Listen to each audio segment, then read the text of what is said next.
कैसे हो मेरे प्यारे हवलदारों और हवलदारनियों। आज हम करने वाले हैं रासायनिक अभिक्रियाएं, केमिकल रिएक्शन। और आज ये हमारा है चैप्टर नंबर 9। 8 चैप्टर हम कर चुके हैं जो कि आपको AWTPO साइंस वाली प्लेलिस्ट के अंदर मिल जाएंगे।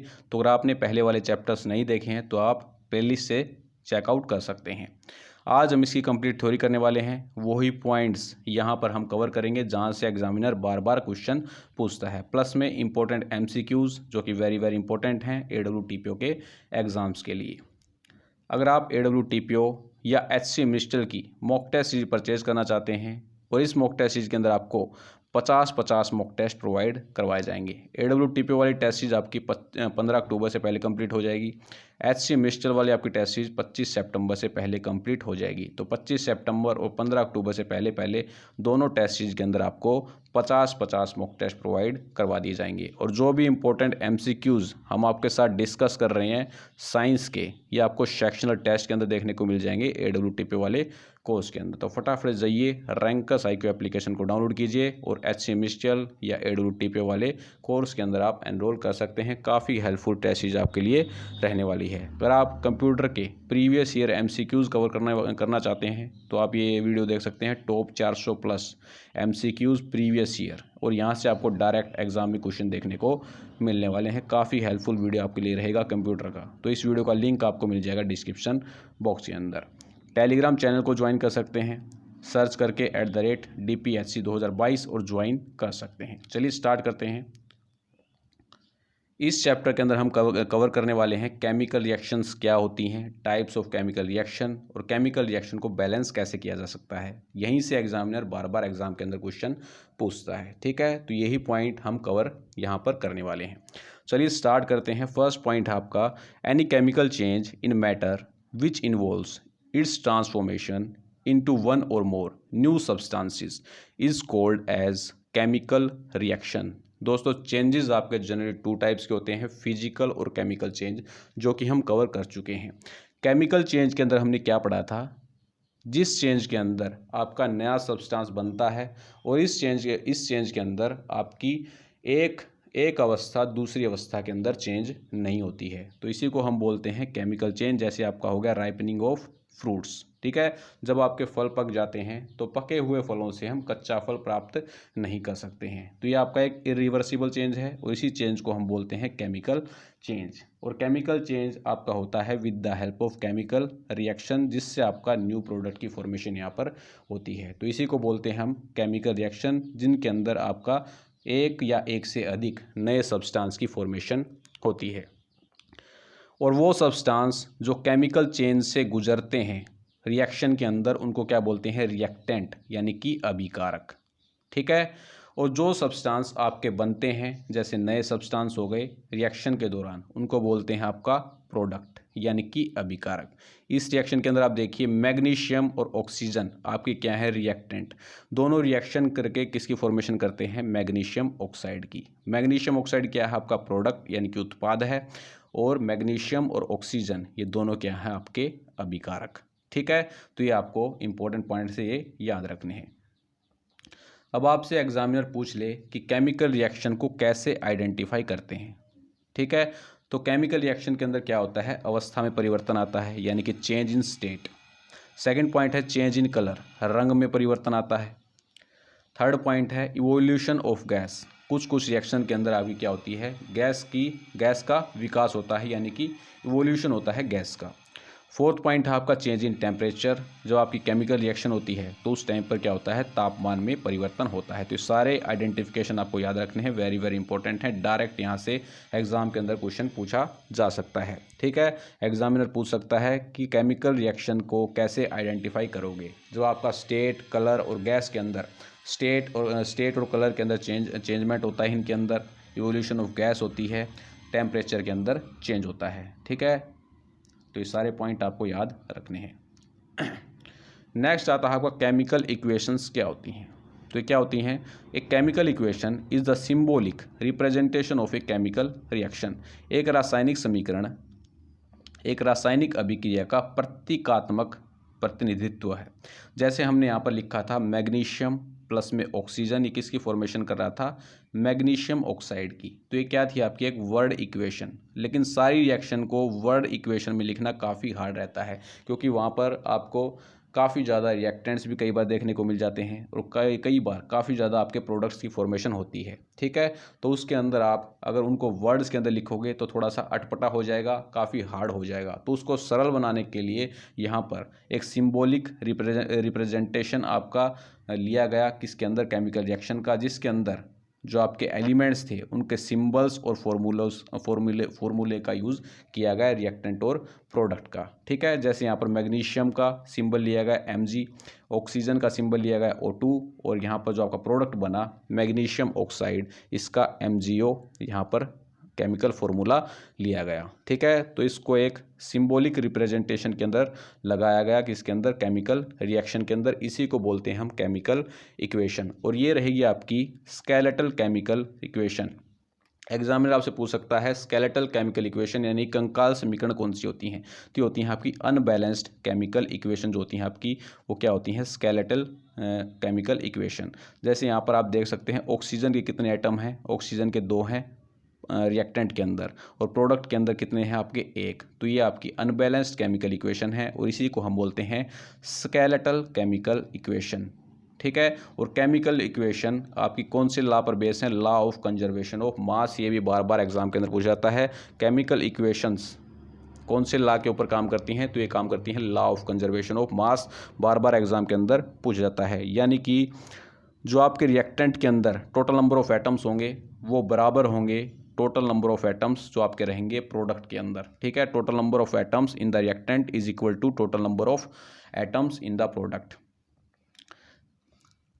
अब हम यहाँ पर जानते हैं कि केमिकल इक्वेशन को कैसे बैलेंस किया जाता है। बार बार यहाँ से एग्जाम के अंदर क्वेश्चन पूछा जाता है। एक वर्ड इक्वेशन आपके सामने, जिंक सल्फ्यूरिक एसिड के साथ रिएक्ट करके आपका जिंक सल्फेट की फॉर्मेशन करता है, ठीक है, और हाइड्रोजन की फॉर्मेशन करता है। तो हम इसको केमिकल इक्वेशन के अंदर लिखेंगे। कैसे लिखेंगे, जिंक का यहाँ पर हमने एलिमेंट का सिंबल लिया, सल्फ्यूरिक एसिड का यहाँ पर केमिकल फार्मूला लिया, तो यहाँ पर ZnSO4 प्लस में H की फॉर्मेशन यहाँ पर हुई है। लेफ्ट हैंड साइड के अंदर देखिए आपके जिंक के नंबर ऑफ रिएक्टेंट कितने हैं, 1 है, 1 है ना यहाँ पर। राइट हैंड साइड के अंदर कितने हैं, यहाँ पर 1 है, ठीक है। तो बराबर बराबर है, रिएक्टेंट के अंदर जिंक भी आपका 1 है और आपका प्रोडक्ट के अंदर भी जिंक के एटम 1 है। लेफ्ट हैंड साइड के अंदर हाइड्रोजन के एटम देखिए कितने हैं, 2 हैं, 2 हैं हाइड्रोजन के एटम, ठीक है।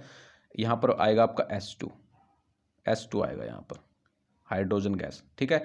और आपका प्रोडक्ट के अंदर भी कितने हैं, 2, ठीक है। तो ये बराबर है आपके हाइड्रोजन के एटम भी। अब आता है आपका सल्फर, तो सल्फर कितने हैं यहाँ पर, 1, और आपका प्रोडक्ट के अंदर भी सल्फर कितने हैं, 1 ही है। ऑक्सीजन की बात करें तो यहाँ पर ऑक्सीजन कितने हैं, 4 हैं। ऑक्सीजन कितने हैं यहाँ पर, 4 हैं, और यहाँ पर कितने हैं, प्रोडक्ट के अंदर 4 हैं। तो ये भी आपका बैलेंस है, ठीक है। यहाँ पर आप 2 कर लेना, 2 है यहाँ पर हाइड्रोजन S2, ठीक है। तो यहाँ पर जो आपकी ये केमिकल इक्वेशन बनती है बैलेंस केमिकल इक्वेशन है। लेकिन एग्जामिनर आपको देगा अनबैलेंस्ड केमिकल इक्वेशन, आपको उसको बैलेंस करना रहेगा। कैसे हम अनबैलेंस्ड केमिकल इक्वेशन को बैलेंस करते हैं वो हम यहाँ पर देखने वाले हैं। आपके सामने कि अनबैलेंस्ड केमिकल इक्वेशन दे रखी है, FeS2 के साथ रिएक्शन करके Fe3O4 और S2 की यहाँ पर फॉर्मेशन कर रहा है। लेकिन जो आपकी रिएक्शन है ये आपकी अनबैलेंस्ड है। इसको हम कैसे बैलेंस यहाँ पर करेंगे वो देखने वाले हैं। सबसे पहले आप देखिए आयरन, लेफ्ट हैंड साइड के अंदर नंबर ऑफ एटम्स आयरन कितने हैं, 1 है। राइट हैंड साइड के अंदर आयरन के जो एटम्स हैं आपके कितने हैं, 3 हैं, ठीक है। नेक्स्ट आपका हाइड्रोजन, तो हाइड्रोजन के लेफ्ट हैंड साइड के अंदर आपके एटम्स कितने हैं, 2 हैं, और राइट हैंड साइड के अंदर कितने हैं, ये भी 2 हैं। ऑक्सीजन के लेफ्ट हैंड साइड के अंदर एटम्स कितने हैं, 1 हैं, ठीक है, और राइट हैंड साइड के अंदर कितने हैं आपके, 4 हैं। तो ये आपकी एक अनबैलेंस्ड केमिकल इक्वेशन है। इसको कैसे बैलेंस करेंगे वो हम यहाँ पर देख लेते हैं। तो सबसे पहले हम आयरन को यहाँ पर बराबर करेंगे, लेफ्ट हैंड साइड के अंदर भी और राइट हैंड साइड के अंदर भी, ठीक है। तो आयरन के यहाँ पर कितने हैं, 3, तो हम यहाँ पर क्या लगा देंगे, 3। अब हमारे आयरन के जो एटम्स हैं वो लेफ्ट हैंड साइड के अंदर भी 3 हैं और राइट हैंड साइड के अंदर भी 3 हैं। अब हम पकड़ेंगे S2 को, S2 के लेफ्ट हैंड साइड के अंदर कितने हैं, 2 हैं, और हमारे राइट हैंड साइड के अंदर भी 2 हैं। अब आता है हमारा ऑक्सीजन, तो ऑक्सीजन के राइट हैंड साइड के अंदर टोटल नंबर ऑफ एटम्स कितने हैं, 4 हैं, लेकिन यहाँ पर कितने हैं, 1 है, तो हम ऑक्सीजन को यहाँ पर बैलेंस करेंगे, तो H2O के सामने लगाएंगे हम यहाँ पर 4। अब यहाँ पर हमने क्या देखा कि जो आपके हाइड्रोजन के टोटल नंबर ऑफ एटम्स हैं लेफ्ट हैंड साइड के अंदर 8 हो गए हैं, लेकिन प्रोडक्ट के अंदर हाइड्रोजन के टोटल नंबर ऑफ एटम्स कितने हैं? ये 2 ही हैं। तो यहाँ पर हम क्या करेंगे, राइट हैंड साइड के अंदर भी S2 को 4 से मल्टीप्लाई कर देंगे। तो S2 कितने हो गए हमारे? राइट हैंड साइड के अंदर भी 8 हैं और आपके प्रोडक्ट के अंदर भी total number of atoms hydrogen के कितने हो गए? 8। अब हम इसको चेक करेंगे, दोबारा से एक बार और चेक करेंगे। आयरन के आपके लेफ्ट हैंड साइड के अंदर कितने हो गए? 3। राइट हैंड साइड के अंदर भी कितने हैं? 3। हाइड्रोजन के राइट हैंड साइड के अंदर यानी कि प्रोडक्ट के अंदर 8, रिएक्टेंट के अंदर भी 8। ऑक्सीजन के आपके प्रोडक्ट के अंदर 4 और आपके रिएक्टेंट के अंदर भी 4 हो गए। तो ऐसे ही हमें रिएक्शन को बैलेंस करना रहता है। एग्जामिनर आपसे इसी टाइप से क्वेश्चन पूछेगा, एक आपको अनबैलेंस्ड केमिकल इक्वेशन दे देगा और आपको बोलेगा कि इसको बैलेंस करके दिखाइए। ठीक है, इनकी आपको यहाँ पर जैसे x दे दिया, ठीक है, यहाँ पर y दे दिया, यहाँ पर दे दिया z, तो आपसे पूछ लेगा x, y और z का मान यहाँ पर बताइए। तो क्या होगा यहाँ पर? 3, 4 और 4 ऐसे ऑप्शन आपको देखने को यहाँ पर मिलेंगे। तो काफ़ी इजी है, इसको आप आसानी से बैलेंस कर सकते हो। आपको बस ये याद रखना है कि लेफ्ट हैंड साइड के अंदर आपके जो टोटल नंबर ऑफ एटम्स हैं वो बराबर होंगे राइट हैंड साइड के अंदर जो आपके प्रोडक्ट के अंदर टोटल नंबर ऑफ एटम्स हैं उनके। ठीक है, बस यही आपको याद रखना है, तो आप आसानी से बैलेंसिंग सीख लोगे। नेक्स्ट आता है आपका टाइप्स ऑफ केमिकल रिएक्शन। अब हम देखने वाले हैं रासायनिक अभिक्रियाओं के प्रकार। फर्स्ट आता है आपका chemical reaction, combination reaction, Hindi में बोलते हैं इसको संयोजन अभिक्रिया। तो ये क्या होती हैं? Such a reaction in which single product is form from 2 और more reactants is known as combination reaction. नाम से ही स्पष्ट है, इसके अंदर 2 या 2 से अधिक आपके रिएक्टेंट्स रिएक्ट करके एक सिंगल प्रोडक्ट की फॉर्मेशन करते हैं। जिस अभिक्रिया में 2 या 2 से अधिक अभिकारक किसी एक उत्पाद का निर्माण करें उसे क्या बोलते हैं? संयोजन अभिक्रिया। यहाँ पर आप देखिए 2 आपके रिएक्टेंट हैं, ये दोनों आपके क्या करके रिएक्शन करके एक सिंगल प्रोडक्ट की फॉर्मेशन कर रहे हैं। यहाँ पर है हमारे पास क्विक लाइम। क्विक लाइम का आपको फॉर्मूला याद रखना है, डायरेक्ट एग्जाम के अंदर पूछ जाता है, CaO आपका H2O के साथ रिएक्ट करेगा और एक काफ़ी वैगरसली यानी कि तीव्रता के साथ रिएक्ट करता है वाटर के साथ और फॉर्मेशन कर देता है किसकी? स्लेक्ट लाइम की। स्लेक्ट लाइम का आपको फॉर्मूला याद होना चाहिए, CaOH2। कैल्शियम ऑक्साइड जल के साथ तीव्रता से अभिक्रिया करके बुझा हुआ चूना यानी कि कैल्शियम ऑक्साइड बनाता है और इसमें आपकी बड़ी मात्रा में ऊष्मा निकलती है। जिन भी रिएक्शन के अंदर आपकी हीट निकले उसको बोलते हैं हम एक्जोथर्मिक यानी कि आउट। एक्जो का मतलब होता है आउट। और जिन रिएक्शन के अंदर आपका रिएक्टेंट को तोड़ने के लिए यानी कि ब्रेक करने के लिए जब हीट, एनर्जी और लाइट की आवश्यकता हो तो उसे बोलते हैं हम एंडोथर्मिक रिएक्शन। बार बार एग्जाम के अंदर पूछ जाते हैं एक्जोथर्मिक रिएक्शन कौन सी होती हैं? जिनके अंदर आपकी हीट रिलीज होती है। एंडोथर्मिक रिएक्शन कौन सी होती हैं? जिनके अंदर आपकी हीट गेन होती है। तो जो आपकी कॉम्बिनेशन रिएक्शन है ये आपकी एक एक्जोथर्मिक रिएक्शन है। हिंदी में बोलते हैं इसको ऊष्माक्षेपी रासायनिक अभिक्रियाएं। ठीक है, तो जो आपकी कॉम्बिनेशन रिएक्शन है ये आपकी एक एक्जोथर्मिक रिएक्शन है। एग्जामिनर आपसे पूछ सकता है ये रिएक्शन देके कि ये किस टाइप की रिएक्शन है। ठीक है, फर्स्ट ऑप्शन दे देगा आपको कॉम्बिनेशन रिएक्शन, सेकंड दे देगा आपको एक्जोथर्मिक रिएक्शन, थर्ड ऑप्शन दे देगा फर्स्ट ए एंड बी दोनों। ठीक है, तो आपको बताना है कि इसके अंदर कौन सी रिएक्शन है। तो इसके अंदर आपकी कॉम्बिनेशन रिएक्शन और एक्जोथर्मिक दोनों, क्योंकि इस रिएक्शन के अंदर आपकी हीट रिलीज हो रही है और 2 यहाँ पर रिएक्टेंट रिएक्ट करके आपका एक सिंगल प्रोडक्ट की फॉर्मेशन कर रहे हैं, सेलेक्ट लाइम CaOH2 की। ये आपको याद रखना है। और एग्जाम्पल आपको याद रखने हैं other examples of exothermic reaction, ऊष्माक्षेपी अभिक्रियाओं के अन्य उदाहरण, जैसे बर्निंग ऑफ नेचुरल गैस, प्राकृतिक गैस का जलना। ठीक है, तो यहाँ पर क्या आपकी मीथेन, और मीथेन यहाँ पर कुछ भी आपका जलता है तो उसको ऑक्सीजन की आवश्यकता होती है। ठीक है, तो ये फॉर्म करता है आपका CO2 और 2H2O और इस रिएक्शन के अंदर आपकी हीट रिलीज होती है। तो बर्निंग ऑफ नेचुरल गैस क्या होगी? आपकी एक एक्सोथर्मिक रिएक्शन होगी। Respiration very very important exothermic के अंदर एग्जाम्पल रहेगा। ठीक है, ये आपका एक एक्सोथर्मिक का एग्जांपल है, वेरी वेरी इंपॉर्टेंट है, बार बार एग्जाम के अंदर पूछा जाता है। रेस्पिरेशन भी आपका एक क्या है? एक्सोथर्मिक रिएक्शन है। ये रिएक्शन आपको याद होनी चाहिए, कई बार एग्जाम के अंदर डायरेक्ट पूछ ली जाती है। नेक्स्ट आपका the decomposition of vegetable matter into compost is also an example of exothermic reaction. वनस्पति पदार्थ का खाद में अपघटन भी ऊष्माक्षेपी अभिक्रियाओं का एक उदाहरण है। जो आपका डिकम्पोजिशन होता है वेजिटेबल मैटर का, तो कौन करते हैं, आपके माइक्रोब्स के द्वारा की जाती है। तो उस केस के अंदर भी आपकी हीट क्या होती है, रिलीज होती है। तो हीट रिलीज होगी तो वहाँ पर क्या होगा, एक्सोथर्मिक रिएक्शन। ये सारे जो एग्जाम्पल हैं एक्सोथर्मिक के आपको याद रखने हैं, burning of natural gas, respiration और decomposition of vegetable matter into compost. ये तीनों एग्जाम्पल आपके वेरी वेरी इंपॉर्टेंट हैं एक्सोथर्मिक रिएक्शन के। नेक्स्ट आता है आपका डीकम्पोजिशन रिएक्शन। नाम ही से स्पष्ट है आपका अपघटन अभिक्रियाएं।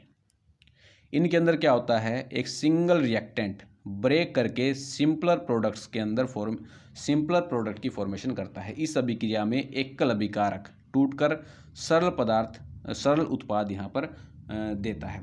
और यहाँ पर जो आपका कौन सी रिएक्शन होती है, एंडोथर्मिक रिएक्शन, क्योंकि यहाँ पर क्या हो रहा है, इसको तोड़ने के लिए हीट की आवश्यकता हमें हो रही है। तो ये हीट गेन करके क्या करता है, इसको तोड़ने में आपकी मदद करता है। तो यहाँ पर क्या हो रहा है, इन रिएक्शंस के अंदर ये हीट ले रही हैं, फिर ये क्या हो रहे हैं, जो सब्सटेंस हैं ये सिंपलर सब्सटेंसेस के अंदर फॉर्म आपके हो रहे हैं। जैसे फेरस सल्फेट, इसको हीट किया जाता है तो फेरिक ऑक्साइड SO2 और SO3 के अंदर कन्वर्ट हो जाता है। लाइमस्टोन जो आपका, इसको हीट किया जाता है तो क्विकलाइम और कार्बन डाइऑक्साइड के अंदर कन्वर्ट होता है। लेड नाइट्रेट, इसको हीट किया जाता है तो लेड ऑक्साइड, नाइट्रोजन और ऑक्सीजन गैस की फॉर्मेशन हो रही है। तो इन रिएक्शन के अंदर आपको हीट की आवश्यकता पड़ती है सब्सटेंस रिएक्टेंट्स को ब्रेक करने के लिए। और ये रिएक्शन आपकी एक एंडोथर्मिक रिएक्शन है, एंडोथर्मिक के रिएक्शन है, ये आपको याद रखना है। नेक्स्ट इंपॉर्टेंट पॉइंट बनता है, यहाँ से बार बार एग्जाम के अंदर क्वेश्चन पूछा जाता है, वाइट सिल्वर टर्न्स ग्रे इन सनलाइट। जो आपका वाइट सिल्वर क्लोराइड होता है ये बदल जाता है सनलाइट की प्रेजेंस में जब इसको लाते हैं ग्रे कलर के अंदर। ऐसा क्यों होता है, क्योंकि डिकम्पोजिशन होता है आपका सिल्वर क्लोराइड का सिल्वर और क्लोरीन के अंदर इन द प्रेजेंस ऑफ लाइट। यहाँ पर देखिए AgCl सनलाइट की प्रेजेंस के अंदर Ag और Cl2 के अंदर कन्वर्ट हो जाता है। और इसका जो कलर है, काफ़ी बार एग्जाम के अंदर पूछा जाता है, जब सिल्वर क्लोराइड को सनलाइट की प्रेजेंस के अंदर रखा जाता है तो उसका कलर कैसा हो जाता है, तो उसका कलर हो जाता है आपका ग्रे कलर का, यानी कि धूसर कलर का हो जाता है। ऐसे ही आपका सेम जो एग्जांपल है सिल्वर ब्रोमाइड का, सिल्वर ब्रोमाइड को जब सनलाइट की प्रेजेंस के अंदर रखा जाता है तो सिल्वर और Br2 के अंदर आपका Br2 के अंदर कन्वर्ट हो जाता है। और ये आपकी रिएक्शन है black and white photography. Examiner direct पूछता है ब्लैक एंड वाइट फोटोग्राफी की रिएक्शन इनमें से कौन सी है, तो ये आपको रिएक्शन देखने को मिलेगी 2AgBr प्लस सनलाइट की प्रेजेंस के अंदर Ag और Br2 के अंदर कन्वर्ट हो जाता है। ये पॉइंट मैंने आपको बता ही दिया। जो डिकम्पोजिशन रिएक्शन है इनको एनर्जी की आवश्यकता होती है हीट, लाइट और इलेक्ट्रिसिटी की फॉर्म के अंदर, ठीक है। ये हीट, लाइट और इलेक्ट्रिसिटी लेते हैं, ठीक है, जिससे इनका जो रिएक्टेंट है वो क्या होता है, ब्रेक डाउन होता है और आपके प्रोडक्ट की फॉर्मेशन यहाँ पर करता है, ठीक है। तो ऐसी रिएक्शन जिनके अंदर एनर्जी को एब्जॉर्ब किया जाता है तो ऐसी रिएक्शनों को क्या बोलते हैं हम, एंडोथर्मिक रिएक्शन, यानी कि ऊष्माशोषी अभिक्रियाएं। तो दो टाइप्स की आपकी रिएक्शन होगी, वेरी वेरी इंपॉर्टेंट केस हैं दोनों ये, एक्सोथर्मिक और एंडोथर्मिक। एक्सो का मतलब हो गया आपका आउट, जिन रिएक्शन के अंदर आपकी जो हीट है वो रिलीज होती है उनको बोलते हैं हम एक्सोथर्मिक रिएक्शन। और जिनके अंदर हीट आपकी एब्जॉर्ब होती है, एंडो यानी कि इन, तो उसको क्या बोलते हैं हम, एंडोथर्मिक रिएक्शन। तो एक्सोथर्मिक और एंडोथर्मिक के अंदर आपको डिफरेंस पता लग गया होगा। नेक्स्ट आता आपका डिस्प्लेसमेंट रिएक्शन, यानी कि विस्थापन प्रतिक्रिया यानी कि अभिक्रिया। In this reaction one element has displaced और रिमूव्ड बाई अनदर एलिमेंट। इन रिएक्शन में क्या होता है, जो आपके मोर रिएक्टिव सब्सटेंस होते हैं वो लेस रिएक्टिव सब्सटेंस को डिस्प्लेस कर देते हैं। और इन रिएक्शन को क्या बोलते हैं हम, डिस्प्लेसमेंट रिएक्शन। इस अभिक्रिया में एक तत्व दूसरे तत्व को विस्थापित कर देता है या हटा देता है। तो यहाँ पर आप देखिए एग्जांपल के तौर पर FeCuSO4 के साथ रिएक्ट करके FeSO4 और Cu की फॉर्मेशन यहाँ पर करता है। आयरन जो है आपका कॉपर से ज़्यादा रिएक्टिव है। रिएक्टिविटी सीरीज के अंदर देखिए आयरन आपका कहाँ पर प्रेजेंट है, ये ऊपर प्रेजेंट है, और कॉपर कहाँ पर है, नीचे है। तो आयरन आपका मोर रिएक्टिव है एज कम्पेयर टू कॉपर। तो क्या करेगा आयरन, कॉपर को यहाँ पर रिप्लेस कर देगा या रिमूव कर देगा। तो FeSO4 कॉपर को जैसे रिमूव करेगा ये FeSO4 प्लस में कॉपर यहाँ पर बन जाएगा, आयरन सल्फेट की यहाँ पर फॉर्मेशन होगी। डिस्प्लेसमेंट रिएक्शन के अंदर मोर रिएक्टिव सब्सटेंस आपके लेस रिएक्टिव सब्सटेंस को डिस्प्लेस कर देते हैं। सेकंड वाला केस देखिए जिंक, CuSO4 के साथ रिएक्ट करके ZnSO4 प्लस में Cu की फॉर्मेशन करता है। जिंक जो आपका कॉपर से ज़्यादा रिएक्टिव है, रिएक्टिविटी सीरीज के अंदर आप देख सकते हैं ये आ गया आपका जिंक, और ये कॉपर से ज़्यादा रिएक्टिव है, तो जिंक क्या करेगा, कॉपर को यहाँ पर डिस्प्लेस कर देगा, ZnSO4 की फॉर्मेशन यहाँ पर कर देगा। ऐसे ही लेड हो गया आपका, लेड कॉपर क्लोराइड के साथ रिएक्ट करके PbCl2 यानी कि लेड क्लोराइड प्लस में कॉपर की फॉर्मेशन करता है। लेड आपका ज़्यादा रिएक्टिव है एज कंपेरिजन टू कॉपर, ठीक है, तो ये कॉपर को डिस्प्लेस करके PbCl2 की फॉर्मेशन कर लेगा। नेक्स्ट आता है आपका डबल डिस्प्लेसमेंट रिएक्शन, द्विविस्थापन अभिक्रिया। क्या होती है reaction? In this reaction there is an exchange of ions between the reactants are called as displacement reaction. ऐसी अभिक्रियाएं जिनमें अभिकारकों के बीच आयनों का आदान प्रदान हो उन्हें क्या बोलते हैं? द्विविस्थापन अभिक्रियाएं। ये रिएक्शन आप देखिए, सोडियम सल्फेट बैरियम क्लोराइड के साथ बैरियम क्लोराइड के साथ रिएक्शन करके बेरियम सल्फेट और सोडियम क्लोराइड की फॉर्मेशन करते हैं। यहाँ पर आप देखिए SO4 और Ba के जो आपके आयंस हैं आपस में क्या करते हैं? रिएक्शन करते हैं और आपके BaSO4 की फॉर्मेशन कर देते हैं। फिर आपके NaOCl यानी कि सोडियम और क्लोरीन के जो आपके आयंस हैं आपस में रिएक्शन करके किसकी फॉर्मेशन कर देते हैं? सोडियम क्लोराइड की। तो इन रिएक्शन में आपस में किन का एक्सचेंज होता है? आयंस का एक्सचेंज होता है। और ये जो आपकी रिएक्शन है वेरी वेरी इंपॉर्टेंट है, बार बार एग्जाम के अंदर पूछ जाती है। इसके अंदर आपके प्रेसिपिटेट बनते हैं, ठीक है, इसके अंदर आपके प्रेसिपिटेट बनते हैं किसके? BaSO4 के यानी कि बैरियम सल्फेट के। जब आपका सोडियम सल्फेट बैरियम क्लोराइड के साथ रिएक्शन करता है तो आपके बैरियम सल्फेट के वाइट प्रेसिपिटेट बनते हैं। क्यों बनते हैं? क्योंकि रिएक्शन होती है आपकी SO4 नेगेटिव और Ba2 पॉजिटिव की आपस में रिएक्शन होने के कारण आपके वाइट प्रेसिपिटेट बनते हैं। और ऐसी रिएक्शन को क्या बोलते हैं हम? Precipitation reaction. ये जो आप रिएक्शन देख रहे हो ये आपकी प्रेसिपिटेशन रिएक्शन आपकी रहेगी और ये डबल डिस्प्लेसमेंट रिएक्शन भी है। और जो आपका इसके अंदर दूसरा प्रोडक्ट बनता है वो बनता है आपका सोडियम क्लोराइड। तो ये रिएक्शन बार बार एग्जाम के अंदर पूछ जाती है। सोडियम सल्फेट बैरियम क्लोराइड के साथ रिएक्शन करके आपके वाइट प्रेसिपिटेट बनाते हैं BaSO4 की, ठीक है, और ये आपके बनते हैं SO4 नेगेटिव और Ba2 पॉजिटिव के आपस में रिएक्शन के कारण। यहाँ पर आप हिंदी में पढ़ लीजिए, BaSO4 के सफ़ेद अवशेप बनते हैं क्योंकि यहाँ पर SO4 नेगेटिव और Ba2 पॉजिटिव की आपस में अभिक्रिया होती है। और दूसरा उत्पाद जो आपका बनता है वो आपका बनता है सोडियम क्लोराइड। नेक्स्ट आपका इंपॉर्टेंट पॉइंट, ऑक्सीडेशन और रिडक्शन क्या होता है? काफ़ी बार एग्जाम के अंदर आपको एक रिएक्शन दे दी जाती है और उसके अंदर पूछा जाता है कि इस रिएक्शन के अंदर ऑक्सीडेशन हो रहा है या रिडक्शन हो रहा है। काफ़ी ईजी टॉपिक है ये। सबसे पहले हम देखते हैं ऑक्सीडेशन क्या होता है। तो ऑक्सीडेशन के अंदर क्या होता है? गेन ऑफ ऑक्सीजन या बोल सकते हैं removal of hydrogen. Gain of oxygen या रिमूवल ऑफ हाइड्रोजन उसे क्या बोलते हैं हम? Reduction reaction. और उनके अंदर सब्सटेंस क्या होते हैं? वो ऑक्सीडाइज्ड होते हैं। गेन ऑफ ऑक्सीजन या रिमूवल ऑफ हाइड्रोजन तो उसे क्या बोलेंगे हम? ऑक्सीडेशन। अगर ऑक्सीजन का लॉस हो रहा हो या गेन हो रहा हो हाइड्रोजन का तो उसे हम क्या बोलेंगे? Reduction reaction. तो दोनों इंपॉर्टेंट है, बार बार एग्जाम के अंदर पूछी जाती हैं। ये एक आपके सामने रिएक्शन है, इसके अंदर देखिए आप, कॉपर यहाँ पर ऑक्सीजन का गेन कर रहा है, ठीक है, और किसकी फॉर्मेशन कर रहा है? CuO की, ठीक है। तो यहाँ पर कौन सी रिएक्शन हो रही है? ये ऑक्सीडेशन रिएक्शन हो रही है। और इस रिएक्शन के अंदर जो आपकी सरफेस होती है कॉपर पाउडर की वो ब्लैक कॉपर ऑक्साइड के साथ कोट हो जाती है यानी कि लेपित हो जाती है। फिर दोबारा से इसको हाइड्रोजन गैस के अंदर से गुजारा जाता है और उसे हीट किया जाता है। पहले जो आपकी इसकी सरफेस थी वो ब्लैक थी, लेकिन इसको जैसे ही H2 के साथ रिएक्शन करवाई जाती है इन द प्रेजेंस ऑफ हीट तो आपकी जो ब्लैक कोटिंग होती है ये ब्राउन के अंदर कन्वर्ट हो जाती है। ये बार बार एग्जाम के अंदर पूछा जाता है। जब CuO को H2 गैस के अंदर से पास किया जाता है हीट की प्रेजेंस के अंदर तो आपकी जो ब्लैक कोटिंग होती है वो टर्न हो जाती है यानी कि बदल जाती है किसके अंदर? एक ब्राउन कलर के अंदर, ठीक है। तो वेरी वेरी इंपॉर्टेंट है, इसको आपको याद रखना है। यदि इस गर्म पदार्थ यानी कि CuO के ऊपर से हाइड्रोजन गैस प्रवाहित की जाती है तो सतह पर काली कोटिंग जो आपकी होती है वो भूरे रंग की हो जाती है। ये आपको पॉइंट याद रखना है। नेक्स्ट आता है आपका रिडॉक्स रिएक्शन। ऐसी रिएक्शन जिनके अंदर दोनों चीज़ें हो, ऑक्सीडेशन भी हो रिडक्शन भी हो, उन्हें हम क्या बोलते हैं? Redox reaction. जैसे आपके सामने एक एग्जांपल है, CuO यहाँ पर Cu के अंदर कन्वर्ट हो रहा है यानी कि यहाँ पर क्या हो रहा है? ऑक्सीजन का रिमूवल हो रहा है। तो जहाँ पर ऑक्सीजन का रिमूवल हो उन्हें क्या बोलते हैं? रिएक्शंस को रिडक्शन रिएक्शन। ऑक्सीजन का रिमूवल हो या गेन ऑफ हाइड्रोजन हो तो उसे क्या बोलेंगे हम? Reduction reaction. सेकंड वाले केस के अंदर हाइड्रोजन क्या देखिए, हाइड्रोजन क्या कर रहा है? गेन कर रहा है ऑक्सीजन का, तो यहाँ पर क्या हो रहा है? Oxidation reaction. तो ये आपकी एक रिडक्शन रिएक्शन रहेगी। ठीक है, पढ़ लीजिए। इस अभिक्रिया के दौरान कॉपर ऑक्साइड ऑक्सीजन खो रहा है और कम हो रहा है, यानी कि अपचयित हो रहा है। हाइड्रोजन ऑक्सीजन प्राप्त करके ऑक्सीकृत हो रहा है, यानी कि यहाँ पर क्या हो रहा है, ऑक्सीडेशन आपका हो रहा है। दूसरे शब्दों में एक अभिकारक ऑक्सीकृत हो रहा है और दूसरा अभिक्रिया के दौरान अपचयित हो रहा है। तो ऐसी अभिक्रियाओं को क्या बोलते हैं, ऑक्सीकरण अपचयन अभिक्रियाएं या रिडॉक्स अभिक्रियाएं कहा जाता है। ऐसी रिएक्शन जिनके अंदर दोनों चीज़ें हो, ऑक्सीडेशन भी हो रिडक्शन भी हो, उन रिएक्शंस को क्या बोलते हैं, ऑक्सीकरण अपचयन अभिक्रियाएं। तो वेरी वेरी इंपॉर्टेंट है, इसको आपको याद रखना है।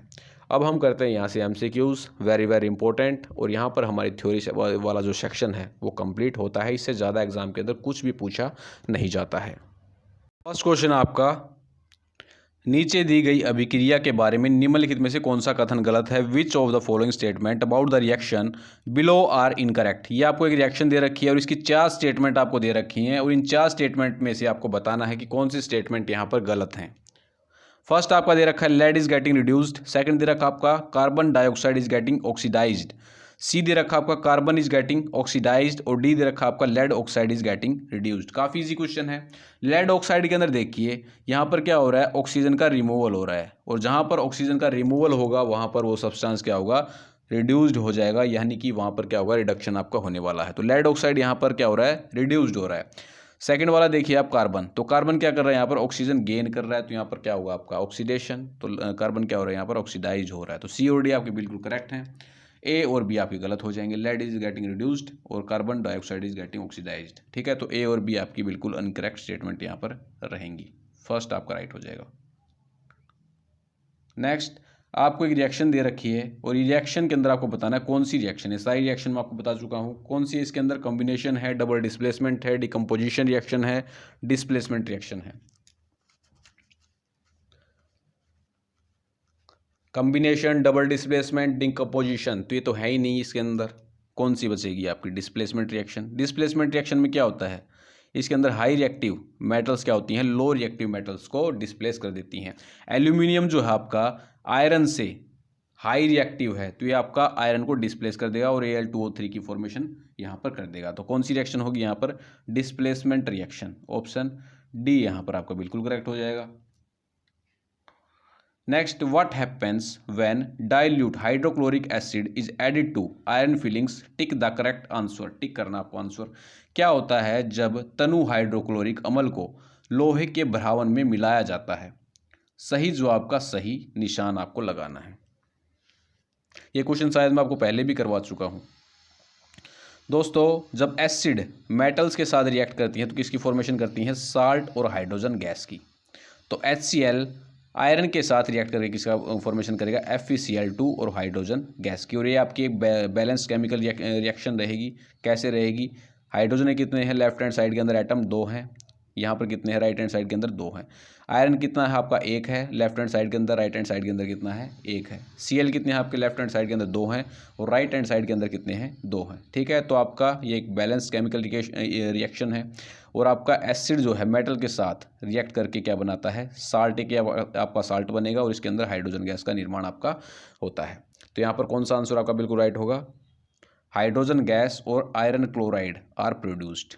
ऑप्शन ए यहाँ पर आपका राइट हो जाएगा। हाइड्रोजन गैस और लोह क्लोराइड का उत्पादन यहाँ पर किया जाता है। Option A is the right answer. Next, black and white photography में किस अभिक्रिया का उपयोग किया जाता है। Which of the following reaction is used in black and white photography. तो कौन सी रिएक्शन है ये, जिन रिएक्शन के अंदर आपका सनलाइट हीट वगैरह का यूज होता है वो रिएक्शन कौन सी होती है आपकी, डिकम्पोजिशन रिएक्शन। जिनके अंदर एक आपका जो सिंगल कंपाउंड आपका जो एक सिंगल रिएक्टेंट है उसको ब्रेक किया जाता है इन द प्रेजेंस ऑफ हीट या सनलाइट। तो ऐसी रिएक्शन को क्या बोलते हैं आपकी, डिकम्पोजिशन रिएक्शन। बी आपका राइट हो जाएगा। AgBr आपका सिल्वर और ब्रोमीन के अंदर किसमें टूट जाता है, in presence of sunlight. Option B is the right answer. Next, रासायनिक अभिक्रियाओं के में ऑक्सीकरण है। Oxidation in chemical reaction is. तो ऑक्सीडेशन के अंदर क्या होता है आपका, gain of oxygen, removal of hydrogen. Reduction के अंदर क्या होता है, लॉस ऑफ ऑक्सीजन या गेन ऑफ हाइड्रोजन, तो दोनों याद रखने हैं आपको। नेक्स्ट, रेलवे पटरियों में जोड़ने के लिए कौन सी के लिए अभिक्रिया में प्रयुक्त अपचायक कारक का नाम बताएं। Name the reducing agent used in the reaction to join railway tracks. ये क्वेश्चन आपका टीसीएस के द्वारा पूछा गया है, तो आपको याद रखना है। तो कौन सा रिड्यूसिंग एजेंट यहाँ पर यूज किया में लाया जाता है, एल्यूमिनियम। ऑप्शन ए यहाँ पर आपका राइट हो जाएगा। रेलवे ट्रैक्स को आपस में जोड़ने के लिए जो आपका रिड्यूसिंग एजेंट यूज में लाया जाता होता है एल्यूमिनियम। ये कितनी बार करवा चुका हूँ आपको। लोहे में जंग लगना किसका उदाहरण है, rusting of iron is an example of. तो जब आपका रस्टिंग ऑफ आयरन होता है तो आपका एक केमिकल चेंज होता है और इसके अंदर आपका ऑक्सीडेशन भी होता है और रिडक्शन भी होता है। तो जब आपका ऑक्सीडेशन और रिडक्शन दोनों चीज़ें होंगी तो एक कौन सी रिएक्शन होगी आपकी, redox reaction. A is the right answer. काफ़ी ईजी टॉपिक है, इससे ईजी टॉपिक आपको देखने को भी नहीं मिलेगा। नेक्स्ट, निम्न में से कौन सा ऐसे कथन सत्य या असत्य है। Which of the following statement is या आर ट्रू एंड फॉल्स, तो आपको बताना है। फर्स्ट आपका दे रखा है the following reaction is an example of A reversible reaction. ये कौन सी रिएक्शन आपकी जिसके अंदर अमोनिया की फॉर्मेशन होती है। तो मैं आपको करवा चुका हूँ हैबर प्रोसेस। हैबर प्रोसेस के द्वारा आपकी अमोनिया की फॉर्मेशन करवाई जाती है और ये आपकी रिवर्सिबल प्रोसेस होती है। अमोनिया के द्वारा N2 और 3H2 यहाँ पर दोबारा से फॉर्म हो सकते हैं। ठीक है, तो ये आपकी रिवर्सिबल रिएक्शन है, बिल्कुल सही स्टेटमेंट रहेगी। सेकेंड आपका the following reaction is an example of thermal decomposition reaction. Decomposition reaction के अंदर क्या होता है, आपका जो रिएक्टेंट होता है उसको हीट की प्रेजेंस के अंदर तोड़ा जाता है प्रोडक्ट्स के अंदर। ठीक है, और डिकम्पोजिशन रिएक्शन को थर्मल डिकम्पोजिशन रिएक्शन ही बोलते हैं, ये भी आपको याद रखना है। ठीक है, तो दोनों स्टेटमेंट्स आपकी बिल्कुल यहाँ पर करेक्ट रहेंगी। ए और B is the right answer, both A and B are true. Next, निम्नलिखित में से कौन सी प्रतिक्रिया आमतौर पर निक्ल उत्प्रेरक का उपयोग करके वनस्पति तेल के हाइड्रोजनीकरण में उपयोग में लाई जाती है। Which of the following reaction is commonly used in the hydrogenation of vegetable oils using a nickel catalyst. ये शायद हम पहले भी डिस्कस कर चुके हैं। तो इसके अंदर कौन सी रिएक्शन होती है आपकी, एडिशन रिएक्शन। ये क्वेश्चन पूछा गया है और आपको ये याद रखना है। एडिशन रिएक्शन होती है आपकी किसके अंदर, जब आपका हाइड्रोजिनेशन होता है वेजिटेबल ऑयल्स का in the presence of nickel catalyst. The oxidation reaction that produces heat and light is, ऊष्मा और प्रकाश उत्पन्न करने वाली ऑक्सीकरण अभिक्रिया है। वो रिएक्शन जिनके अंदर आपकी हीट और लाइट प्रोड्यूस होती है उनको क्या बोलते हैं, ऊष्माक्षेपी, यानी कि एक्सोथर्मिक रिएक्शन। जिनके अंदर हीट एब्जॉर्ब होती है उनको क्या बोलते हैं, एंडोथर्मिक। ठीक है, तो हीट यहां पर रिलीज होती है एक्सोथर्मिक के अंदर। नेक्स्ट, सिल्वर ब्रोमाइड का सिल्वर और ब्रोमीन में टूटना किसका उदाहरण है। Breaking of silver bromide into silver and bromine is an example of. तो किसका है ये, अपघटन अभिक्रिया का, आपका ये डिकम्पोजिशन रिएक्शन का। नेक्स्ट, ये आपको रिएक्शन दे रखी है, इसके अंदर आपको बताना है कौन सी ये रिएक्शन रहेगी। यहां पर रिडॉक्स रिएक्शन के अंदर आपका ऑक्सीडेशन और रिडक्शन दोनों होता है। ठीक है, इसके अंदर आप देखिए क्या हो रहा है, यहाँ पर हाइड्रोजन क्या हो रहा है, HCl जो है रिमूव कर रहा है हाइड्रोजन को। जब आपका रिमूवल हो हाइड्रोजन का तो वहाँ पर क्या होगा, ऑक्सीडेशन होगा। तो HCl जो आपका ऑक्सीडाइज हो रहा है Cl2 के अंदर। MnO2 देखिए यहाँ पर क्या हो रहा है, ऑक्सीजन का रिमूवल हो रहा है। यहाँ पर आपका हाइड्रोजन का रिमूवल हो रहा है। हाइड्रोजन का रिमूवल हो तो आपका ऑक्सीडेशन, और आपका ऑक्सीजन का रिमूवल हो तो वहाँ पर क्या होता है, रिडक्शन। ठीक है, तो यहाँ पर ऑक्सीडेशन और रिडक्शन दोनों हो रहा है। तो ये कौन सी रिएक्शन है आपकी, रिडॉक्स रिएक्शन। HCl आपका Cl2 के अंदर ऑक्सीडाइज हो रहा है, MnO2 रिड्यूस्ड हो रहा है MnCl2 के अंदर।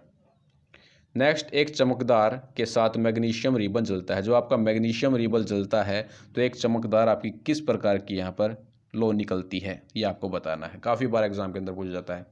तो निकलती है आपकी वाइट फ्लेम। ऑप्शन ए यहाँ पर आपका राइट हो जाएगा। जब आपका मैग्नीशियम रिबन जलता है तो एक वाइट फ्लेम आपकी निकलती है। ये रिएक्शन होती है आपकी 2Mg+O2 2MgO की यहाँ पर फॉर्मेशन होती है। नेक्स्ट, किस प्रकार की रासायनिक प्रतिक्रिया में फेरस सल्फेट के क्रिस्टल को गर्म करने पर पानी खो देते हैं और क्रिस्टल का रंग हल्के हरे से सफ़ेद में बदल जाता है।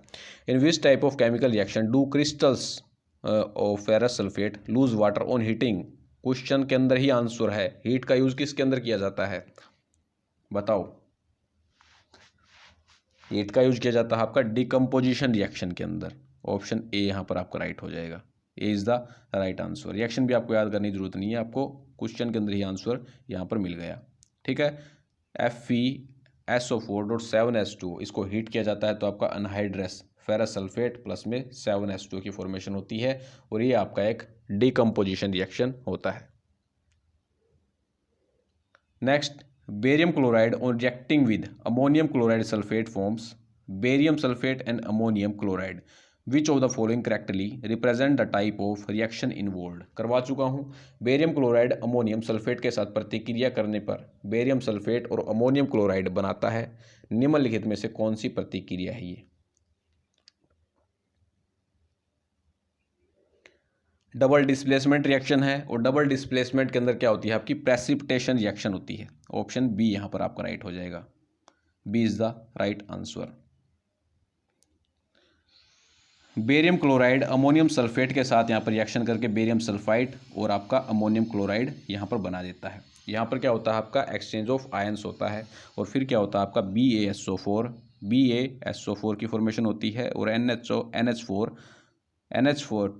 और Cl की यहाँ पर फॉर्मेशन होती है। ठीक है। तो ये आपकी डबल डिस्प्लेसमेंट रिएक्शन है और यहाँ पर आपके प्रेसिपिटेट की फॉर्मेशन होती है, तो इसीलिए आपकी एक प्रेसिपिटेशन रिएक्शन है और वाइट प्रेसिपिटेट आपके बनते हैं BaSO4 के। Next, calcium oxide and water combined to form calcium hydroxide. This is an example of which reaction.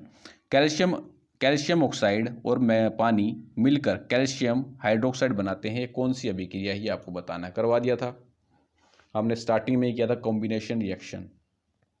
और कॉम्बिनेशन रिएक्शन के अंदर क्या होती है आपकी हीट रिलीज होती है, तो इसीलिए इनको क्या बोलते हैं एक्सोथर्मिक रिएक्शन। दोनों है इसके अंदर। ऑप्शन सी आपका राइट हो जाएगा। ठीक है। ये दोनों कंबाइन होकर आपका CaOH2 यानी कि सिलेक्ट की फॉर्मेशन करते हैं और यहाँ पर आपकी हीट रिलीज होती है, इसीलिए आपके एक्सोथर्मिक रिएक्शन है। Next, the reaction requires energy to split the reactant. अभिकारकों को विभाजित करने के लिए ऊर्जा की आवश्यकता होती है। तो कौन सी रिएक्शन के अंदर एनर्जी की रिक्वायरमेंट होती है। डिकम्पोजिशन रिएक्शन के अंदर। B is the right answer. Next, which of the following is a exothermic. निम्नलिखित में से कौन एक ऊष्माक्षेपी अभिक्रिया है।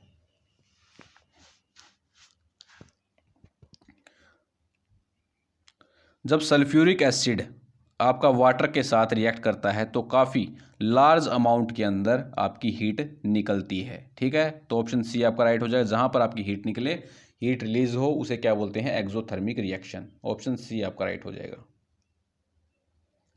सल्फ्यूरिक एसिड वाइग्रसली यानी तीव्रता से वाटर के साथ रिएक्ट करता है और काफ़ी हाईली एक्सोथर्मिक आपकी रिएक्शन होती है। नेक्स्ट, निम्नलिखित में से कौन ऊष्माशोषी अभिक्रिया है। Which of the following is endothermic reaction. तो डाइल्यूशन ऑफ सल्फ्यूरिक एसिड कौन सी आपकी एक्सोथर्मिक है, एंडोथर्मिक नहीं है। तो आपका बच्चा कौन सा सब्लिमेशन ऑफ ड्राई आइस और इवेपोरेशन ऑफ वाटर।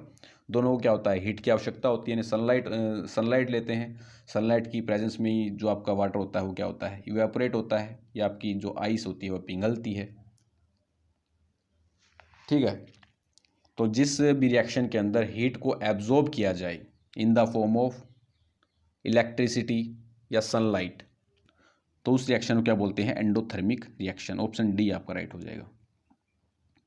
ये देख लीजिए, sublimation of dry ice and evaporation of water both are endothermic process. These heat यानी कि energy from the surrounding to get sublime और इवेपोरेट। इनके अंदर क्या होता है हीट को एब्जॉर्ब किया जाता है सराउंडिंग के द्वारा। ठीक है, ताकि आपका वाटर सब्लाइम हो सके, इवेपोरेट हो सके।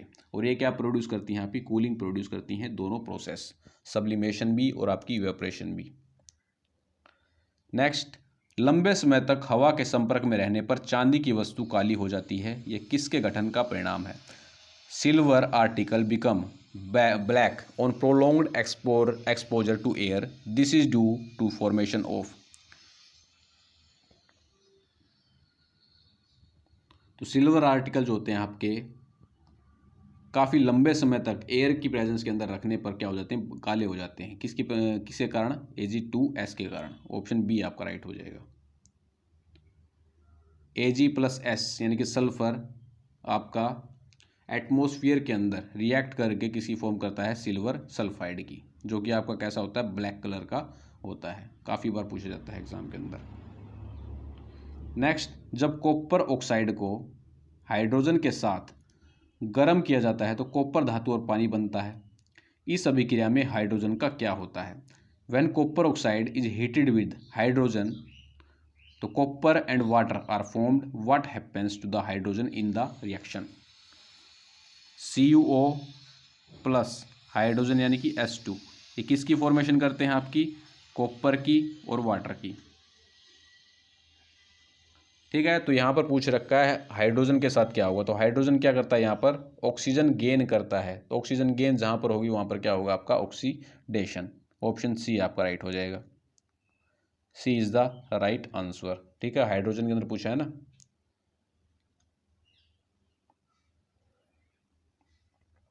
Next, which one of these is an example of displacement reaction? इनमें से कौन विस्थापन अभिक्रिया का उदाहरण है? तो सबसे ऊपर ही दिख रहा है आपको, ये तो आपकी कॉम्बिनेशन रिएक्शन होगी, ये आपकी क्या होगी, डिकम्पोजिशन रिएक्शन होगी। डिस्प्लेसमेंट कौन सी होगी, ये आपकी डिस्प्लेसमेंट होगी, ऑप्शन ए।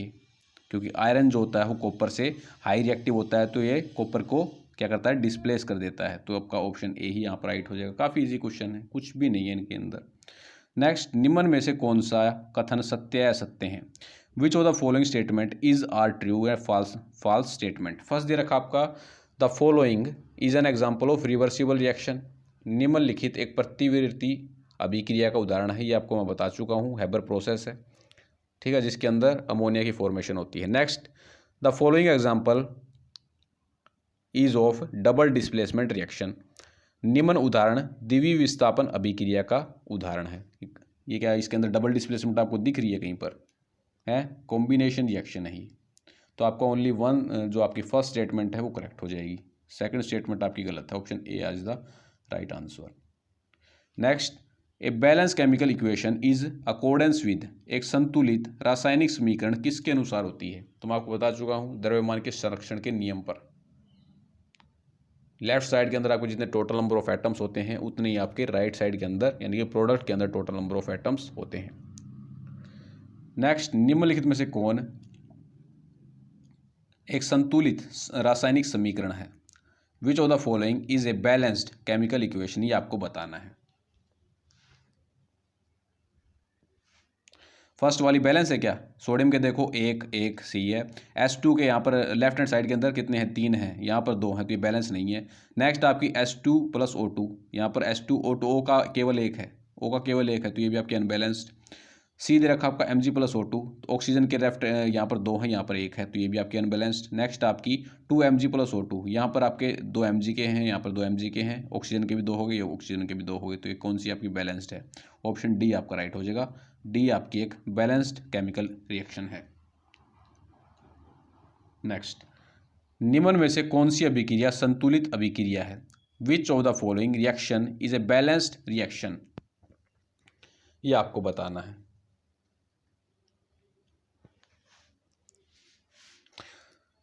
फर्स्ट आपका देखा Cu + Cl + CuCl, ये तो आपकी रिएक्शन ही गलत है, बैलेंस कहाँ से होगी? कॉपर क्लोरीन के साथ रिएक्शन करके CuCl2 की फॉर्मेशन करता है, ये तो रिएक्शन ही गलत है। नेक्स्ट आपका दे रखा Cu+, यहाँ पर देखिए Cu + 2H2SO4 सेकंड वाली के अंदर, इसके अंदर देखते हैं कॉपर कितने हैं आपके, एक है, तो यहाँ पर भी एक है। सल्फर कितना है आपका, सल्फर यहाँ पर कितना है, एक ये है और एक ये है, तो सल्फर कितने हो गए आपके, 2, तो यहाँ पर भी सल्फर कितने हैं, 2।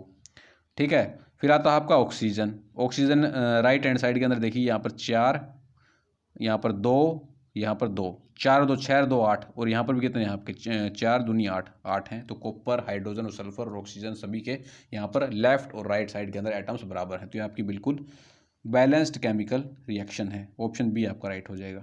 ठीक है, यहाँ पर देखिए कॉपर ऑक्सीजन के साथ रिएक्शन करके CuO की फॉर्मेशन करता है, ना कि CuO2 की, तो ये भी रिएक्शन आपकी अनबैलेंस्ड यानी कि गलत है।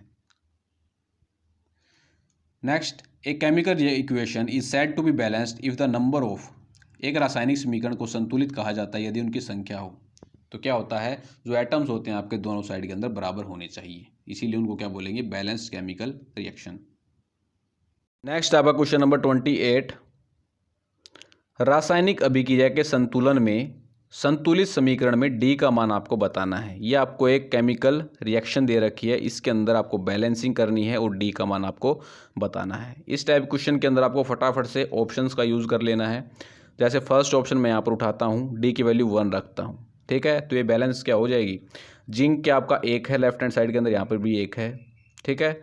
ऑक्सीजन के यहाँ पर कितने हैं आपके टोटल, 2 और 2 कितने हैं, 2 और 1 3 है, और यहाँ पर कितने हैं आपके ऑक्सीजन के, केवल 2 एटम हैं, ठीक है। तो इसको बैलेंस कैसे करेंगे, 2 से गुना करेंगे तो लेफ्ट हैंड साइड के अंदर 4 हो जाएगा।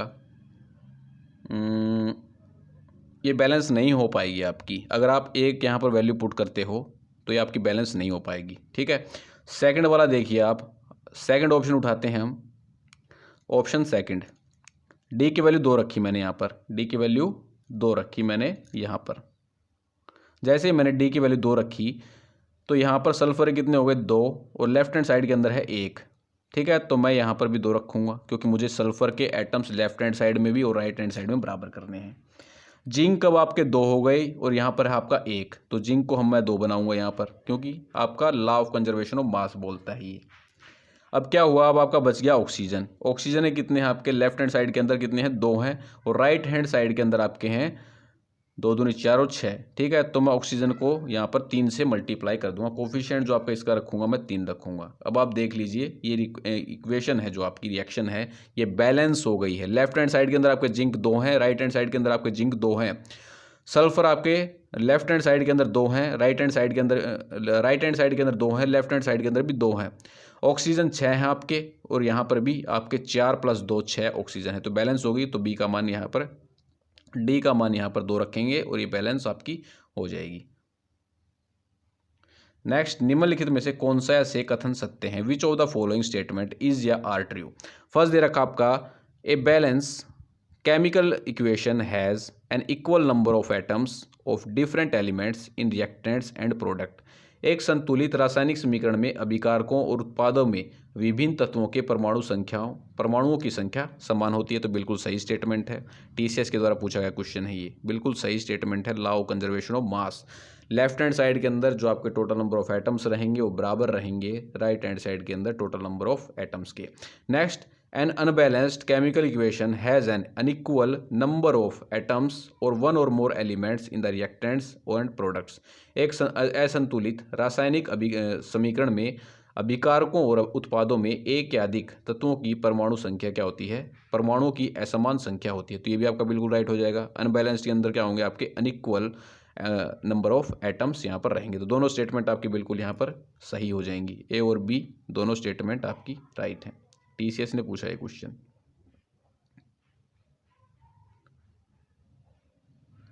नेक्स्ट, रासायनिक सूत्र की सहायता से रासायनिक अभिक्रिया के निरूपण को कहते हैं। The representation of a chemical reaction with the help of chemical formula is called as. ये आपका एसएससी के अंदर पूछा गया था, क्या होती है आपकी केमिकल इक्वेशन। ऑप्शन सी यहाँ पर आप, डी आपका राइट हो जाएगा। ये क्वेश्चन मैं आपके लिए छोड़ के जा रहा हूँ, काफ़ी आसान क्वेश्चन है, थोड़ा सा माइंड लगाना, ऑप्शंस का यूज़ करके इसको बैलेंस करने की कोशिश करना, ठीक है। देखते हैं कौन इसका राइट आंसर यहाँ पर देता है। नेक्स्ट, मांस पकाने के दौरान कौन सी रासायनिक अभिक्रिया होती है, which chemical reaction take place during the cooking of meat. ये आपका ऑर्गेनिक केमिस्ट्री का क्वेश्चन है, लेकिन एसएससी ने पूछा था, क्या पता पूछ भी ले। ऑर्गेनिक वैसे आएगी नहीं तो रिपीट हो सकता है क्वेश्चन। मैलार्ड अभिक्रिया, मैलार्ड रिएक्शन जो होती है, ये रिएक्शन आपकी मीट को पकाने के लिए यूज में लाई जाती है। नेक्स्ट है question number 33, the decomposition of vegetable matter into compost is an example for. खाद में वनस्पति पदार्थ का अपघटन क्या होता है, endothermic, replacement, redox reaction, exothermic. तो एक्सोथर्मिक के मैंने 3 बताए थे आपको एग्जाम्पल, एक्सोथर्मिक के सॉरी, आपका बर्निंग ऑफ नेचुरल गैस हो गया फर्स्ट वाला, सेकंड हो गया रेस्पिरेशन, और थर्ड हो गया आपका decomposition of vegetable matter into compost. ये आपके एक्सोथर्मिक के एग्जाम्पल हैं। नेक्स्ट, मैग्नीशियम रिबन को जलने से पहले रगड़ा जाता है क्योंकि उस पर लेप होता है। Magnesium ribbon is rubbed before burning because it has consist A coating of. Magnesium ribbon को जलाने से पहले क्या किया जाता है, रगड़ा जाता है, क्योंकि इसके ऊपर यानी कि रैगमार्क किया जाता है, क्योंकि इसके ऊपर कोटिंग होती है आपकी बेसिक मैग्नीशियम कार्बोनेट की, यानी कि क्षारकीय मैग्नीशियम कार्बोनेट की इसके ऊपर कोटिंग होती है, इसलिए मैग्नीशियम रिबन को रब किया जाता है। नेक्स्ट है क्वेश्चन नंबर 35। अपचयन की प्रक्रिया में शामिल है। The process of reduction involves, first आपका दे रखा है एडिशन ऑफ ऑक्सीजन, सेकंड दे रखा है एडिशन ऑफ हाइड्रोजन, सी दे रखा आपका रिमूवल ऑफ ऑक्सीजन और डी दे रखा आपका removal of hydrogen. More than one option यहाँ पर करेक्ट रहेंगे आपके। एडिशन ऑफ हाइड्रोजन और रिमूवल ऑफ ऑक्सीजन, इनको क्या बोलते हैं हम, रिडक्शन रिएक्शन। हाइड्रोजन जुड़ना या ऑक्सीजन का हटना क्या होता है आपका, अपचयन अभिक्रिया।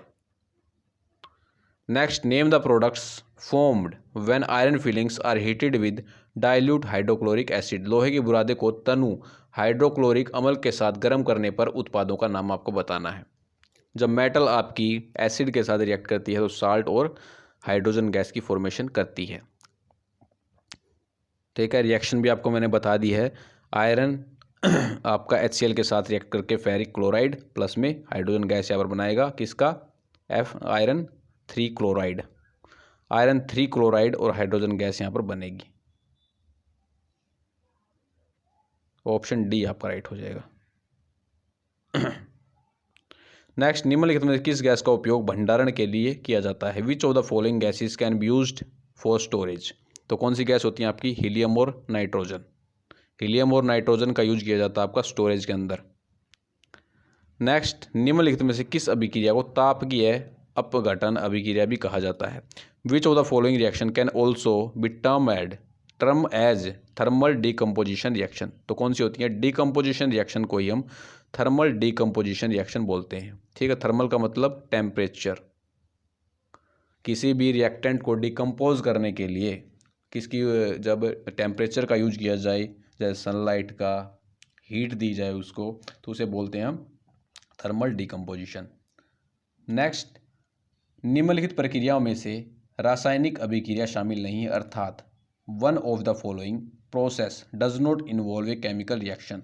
केमिकल रिएक्शन कौन से चेंजेस के अंदर इन्वॉल्व नहीं होती है, फिजिकल चेंजेस के अंदर। तो फर्स्ट यहाँ पर दे रखा है melting of candle wax when heating. जब आपका कैंडल वैक्स मेल्ट होगा तो उसकी केवल स्टेट के अंदर चेंजमेंट होगा और उसके अंदर नया सब्सटेंस नहीं बनेगा। तो यहाँ पर कोई भी अभी केमिकल रिएक्शन नहीं होती है। मोमबत्ती के मोम को गर्म करने पर पिघलना, ठीक है, पहले मोम था बाद में मोम रहेगा। सेकंड आपका burning of candle wax when heated, मोमबत्ती के मोम को गर्म करने पर जलना। तो जैसे आपका जब कैंडल जलती है तो गैसेस निकलती हैं, ठीक है, तो एक नए सब्सटेंसेस की फॉर्मेशन होती है, तो यहाँ पर केमिकल रिएक्शन होती है।